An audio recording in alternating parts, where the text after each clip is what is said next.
পারিনি, কিছু নিতেও পারিনি। এরা চলে গেছে সবাই। এখন সম্পদ বলতে দুজন আছে, তাদের কাছে থেকে কিছু নেব, সেই ভক্তিটা আমাদের নেই, সেটা বলেই গেছে দাদু। বাস্তবেই আমার কোনো ভক্তি নাই, ভক্তি নাই দেখে কিছু পাইনি। যদি রাখতে পারতাম তাহলে হয়তো এই সমাজে বিলিয়ে দিতে পারতাম। তো যাই হোক, দাদুর কাছে আবারও ক্ষমা চেয়ে নিচ্ছি, যেন তার আশীর্বাদ নিয়ে আমরা যেখানেই যাই, কীর্তন করি, যেন ওনাদের আশীর্বাদ যেন আমাদের মাথায় থাকে এবং ওনাদের নাম নিয়েই আমরা যেন চলতে পারি।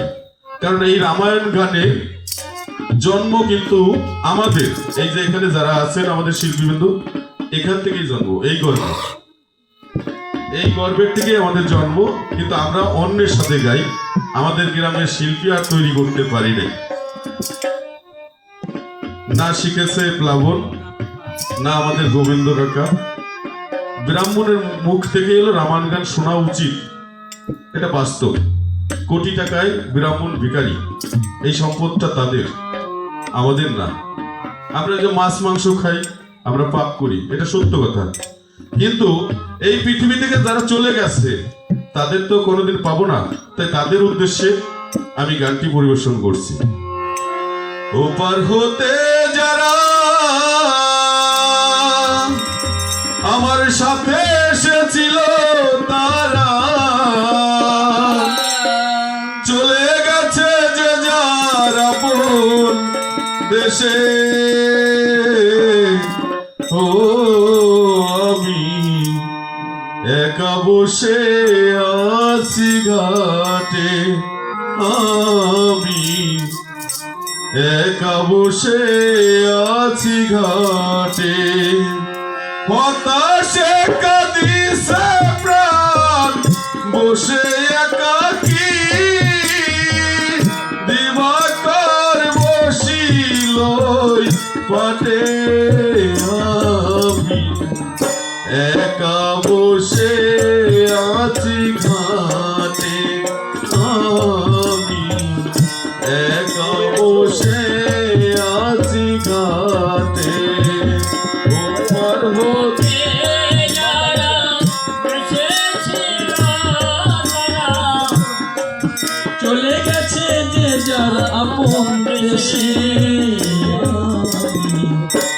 একা বসে আছি ঘাটে, আমি একা বসে আছি ঘাটে। হতাশায় কাঁদিছে প্রাণ বসে একাকী, দিবাকর বসিল পাটে। একা বসে আছি ঘাটে, আমি একা বসে আছি ঘাটে। রচনা পথিক পথ পাই না খুঁজে, কোথা হতে এসেছি পাই না বুঝে। অচেনা পথিক পথ পাই না খুঁজে, কোথা হতে এসেছি পাই না বুঝে।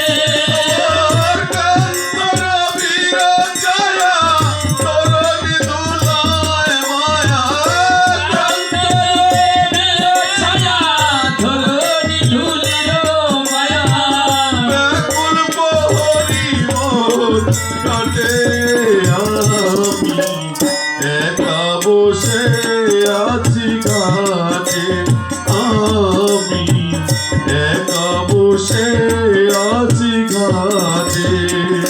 ওপার হতে যারা সাথে এসেছিল তারা চলে গেছে যে যার আপন দেশে।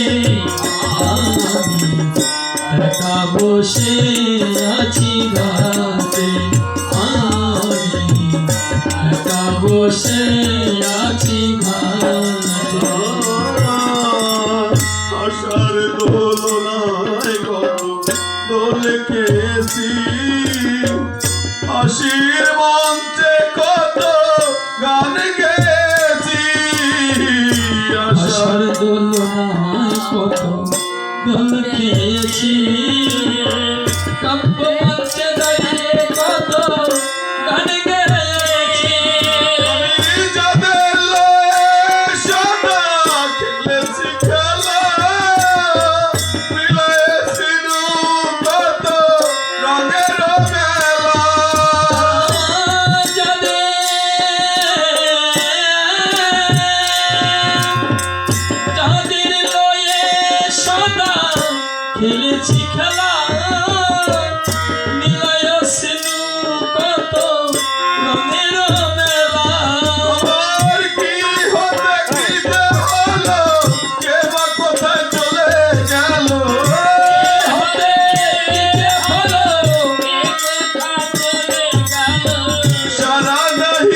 ওপার হতে যারা সাথে এসেছিল তারা যে যারা বলতেছে একা বসে আছি ঘাটে আমি একা বসে আছি ঘাটে যাদের স্মরণে ওই তো আকুল, কোথায় সে কবি গুরু রাজেন্দ্র ঠাকুর? যাদের স্মরণে দেশ ওই তো আকুল, কোথায় সে কবি গুরু রাজেন্দ্র ঠাকুর? আমার কালের কেউ কে যে কোথায় চলে গেল হায়, কোথায় সে প্রাণের কবি ঋষিয়া বিজয়?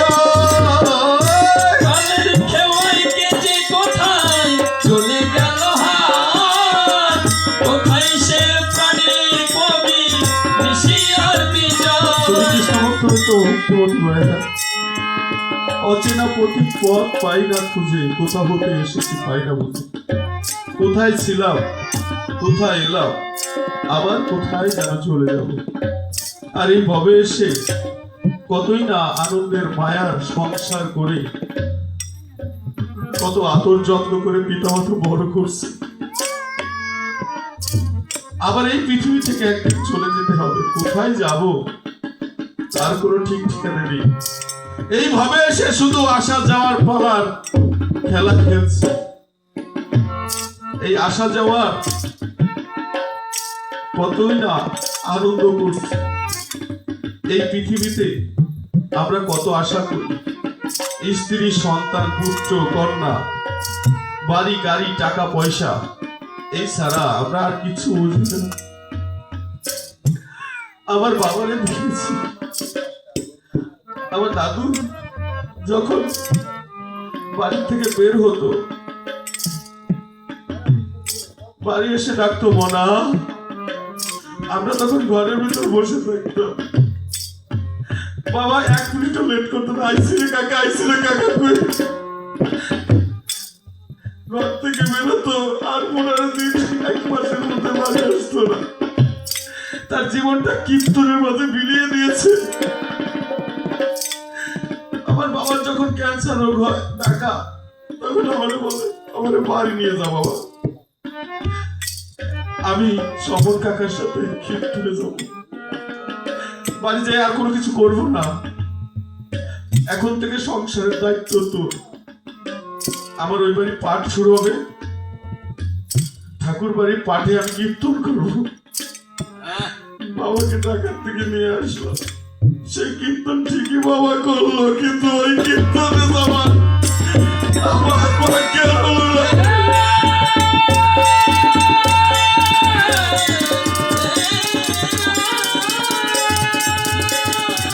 আমি কীর্তনের কীর্তন থেকে দূরে থেকে শুধু প্রার্থনা করতাম, বাবা তুমি যা বলে তাই করবে। তুমি আজকে ঠিকই ওই আসরে আছো দাদুর কাছে, কিন্তু আমাকে টানলে না। আমার কীর্তন শোনার অধিকার নাই এখানে। কিন্তু ওখানে গিয়ে বাবা শেষ পর্যন্ত একটা কথা বলে গেছে, যে আমাকে তুই কোথাও না পাইলে কীর্তনের আসরে ঠিকই পাবি। আজকে এখানে কত সুন্দর আসর মিলেছে, স্বয়ং দাদু আজকে কীর্তন করছে, সেখানে আমার বাবা না এসে বলে আজ দেখো বাবা আমি তোমার সামনে কীর্তন করছি।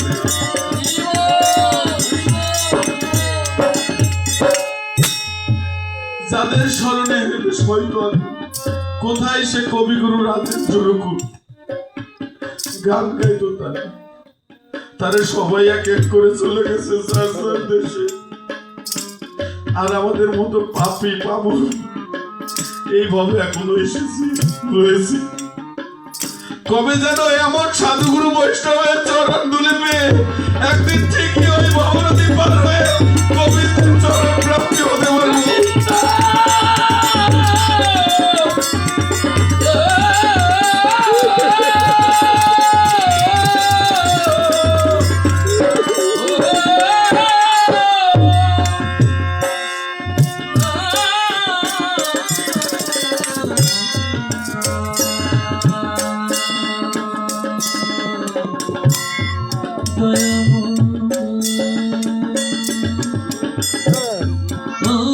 দেখুন আমরা কত মায়ের সংসার করি, আজকে চলে যাওয়ার কথা শুনু কাকার, তার জন্য আশীর্বাদও চেয়েছি।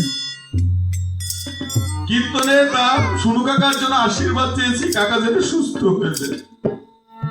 এই কাকি কত কান্না করেছে, আজ ছবি হয়ে প্রেক্ষাপটে ভেসে আছে সেই কাকি, কাকা এখনো জীবিত। মায়ার বাদল ছেড়ে চলে গেছে,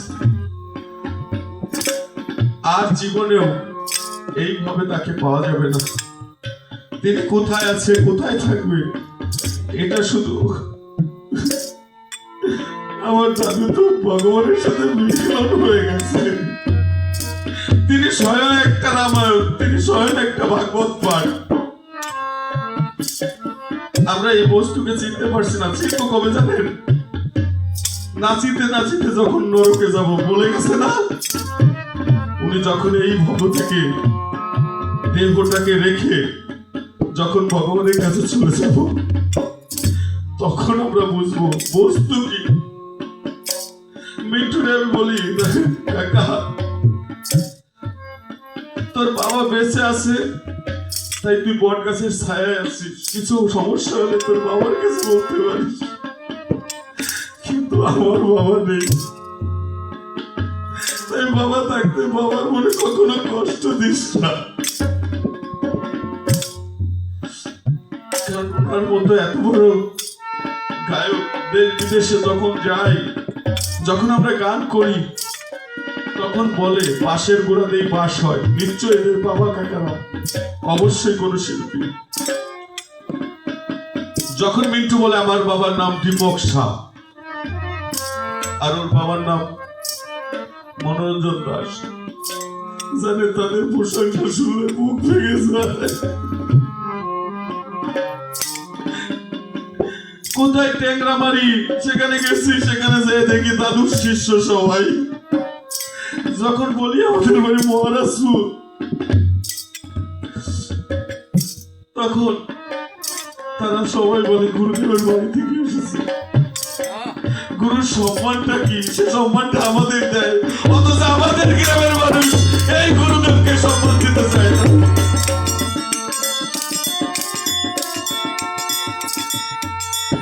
তাই যাদের স্মরণে বেশ হয়তো আকুল, কোথায় সে কবিগুরুর রাজেন্দ্র, কালের খেওয়ায় কে যে কোথায় চলে গেছে হায়, কোথায় সে প্রাণের কবি নিষ্ক্রিয় বিজয়। ছাড়িয়া কবির মেলা, অকালে ভাষায় বেলা, রসিক চলিল ওই পাটে। কত সুন্দর মরমী গান, লাস্টে একটি কলম দিয়ে গেছে, এটা জীবনের সাথে মিলিয়ে দেখতে।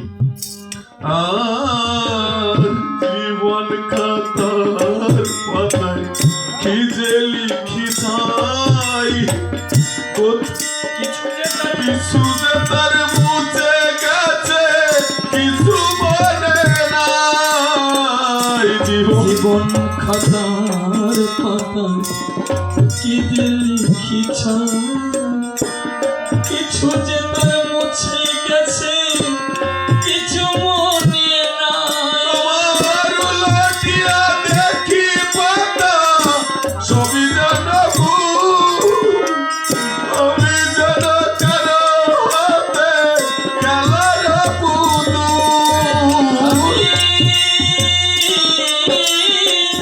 উলটিয়া দেখি পাতা, সবই যেন ভুল, আমি যেন কারো হাতে খেলার পুতুল। এই বেদনারি ঝুলি কাঁদে, দিনরাতি বসে কাঁদে, বেদনার ওই ঝুলি কাঁদে, দিনরাতি বসে কাঁদে। তোরি বুঝি আসিল এই ছুটে, আমি একা বসে আছি ঘাটে, আমি একা বসে আছি ঘাটে। ওপার হতে যারা সাথে এসেছিল তারা, ওপার হতে যারা সাথে এসেছিল তারা, চলে গেছে যে যারা আপন দেশে একা বসে আছি একা বসে আছি যদি কৃষ্ণ ভক্তবৃন্দ ভক্তিমতী মায়েরা, আজকে এখানে দাঁড়িয়ে এসেছি যখন, খালি হাতে ফিরবো না। দাঁড়িয়েছি যখন, কিছু না কিছু তো নেবই। এর সাথে কৃষ্ণ ভক্তবৃন্দ ভক্তিমতী মায়েরা, আমার এই যে কাকি, আজকে তার রামায়ণ গান। কাকি হয়তো কোনো জন্মে দাদুর কাছে প্রতিজ্ঞাবদ্ধ হয়েছিল, হয়তো দাদুই প্রতিজ্ঞাবদ্ধ হয়েছিল যে কলি যুগে তুমি যখন প্রাণ পাখি উড়ে চলে যাবে, তোমার রামায়ণ গান আমার মুখেই হবে। কারণ ওনার তো গান গাওয়ার কথা না, উনি তো গান গায় না, গাইতে চাইলেও ওনাকে গাইতে দেওয়া হয় না। আজকে তার মুখে কীর্তন, এটা আসলেই বড় ভাগ্য। এমন ভাগ্য সবার হয় না। তাই কাকি যদি এহবা জগতে কোনো পাপ টাপ করে থাকে, সমস্ত পাপ আজকে রামায়ণ গানের পূর্ণের ফলে, রামায়ণের গানের তরিতে আহরণ করে বাবা নদী পার হয়ে গোবিন্দের চরণ প্রাপ্তি হতে পারে। এই আশীর্বাদ আপনারা করবেন, আর আমাকেও একটি আশীর্বাদ করবেন। আমার বাবা কীর্তন করে গেছে, এটা সঠিক। আমি তার কিছুই করতে পারি না, কিছু করতে চেষ্টাও করি না, এটা আমার ব্যর্থতা। কিন্তু আমি শুনেছি বাবার মুখে এবং দাদুর পাটেও শুনেছি, এই ভব থেকে যদি চলে যাওয়া যায়, 16 আনা না হলে ভগবান পার করে না। এই 16 আনা পার পাইতে হলে কোথায় যেতে হবে? না গুরুদেবের কাছে, যেখানে স্বয়ং আমার দাদু গুরুদেব ব্যাসাসনে বসে সব সময় বলে, সব সময় বলে। আমি দেখেছি, আমার বাবাকেও দেখছি গানে, আমার এই দাদুকেও দেখছি। কি বলে জানেন? ভগবানের অমৃত বাণী, আমার হতে আমার নাম বড়, নাম হতে আমার ভক্ত বড়, ভক্ত হতে ভক্তের সঙ্গ বড়, সঙ্গ হতে ভক্তের চরণ ধুলি আরো বড়। আমার শেষের দিনের জন্য ওই চরণ ধুলি যেন গোবিন্দের কাছে পার হতে পারে। বৈষ্ণব সঙ্গ সর্বশাস্ত্রে সর্বশাস্ত্রে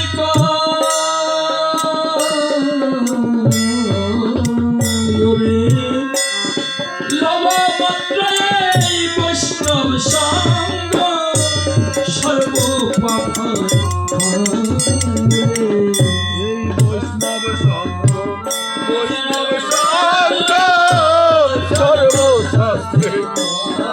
সর্বশাস্ত্রে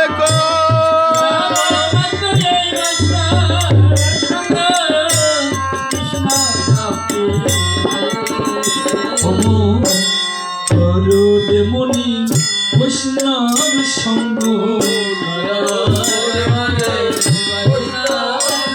তবে এমন সঙ্গ আর পাবে নারী, করো মনি বৈষ্ণব সঙ্গ।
যদি পাবা